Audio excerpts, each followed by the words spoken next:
నమస్తే ఫ్రెండ్స్. ఈరోజైతే యోగా డే కాబట్టి హాస్పిటల్‌లో ఉన్న స్టాఫ్ అందరం కలిసి యోగా చేసిన తర్వాత ఇలాగ ఓపీ చూడ్డానికైతే వచ్చేసాను. ఈ తాతగారైతే పొలం పనులు చేయడానికి పొలానికి వెళ్లారంట. అప్పటి నుంచి సివియర్ ఇచ్చింగ్, బ్రెత్‌లెస్‌నెస్ స్టార్ట్ అయిందంట. అందుకని వచ్చాడు హాస్పిటల్‌లో చూపించుకోవడానికి. యాంటీ హిస్టమైన్స్ పెట్టాను. ఈమెకైతే సివియర్ బర్న్స్ చెప్పింది. అబ్డామెన్ మీద, బ్యాక్, వీప్ మీద కూడా బర్న్స్ ఉన్నాయంట. అందుకని లిగ్నోకైన్, కూలింగ్ ఏజెంట్ సిల్వరెక్స్ అప్లై చేసి అవి 2 ప్రిస్క్రైబ్ చేసి పంపించాను. తర్వాత ఈ ముసలామె అయితే వచ్చింది. ఈమెకి సివియర్‌గా గిడీనెస్ అంట. వీక్‌నెస్ బాగా ఎక్కువ చెప్పింది. Anaemic patient. కాబట్టి ఐరన్ సుక్రోస్ అయితే పెట్టాము. ఈ విధంగా కేసెస్ చూడడం అయితే జరుగుతూ ఉన్నింది. ఈ ముసలామెకైతే సివియర్‌గా నీ పెయిన్స్ ఉన్నాయంట. దాంతోపాటు యాంటీ హైపర్‌టెన్సివ్ డ్రగ్స్ అయితే వాడుతుంది. అందుకోసమనే వచ్చిందంట.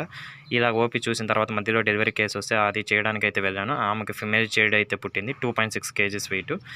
ఈయన అయితే సివియర్ ఆల్కహాలిక్ అంట. 3 డేస్ బ్యాక్ స్టాప్ చేసేసాడంట.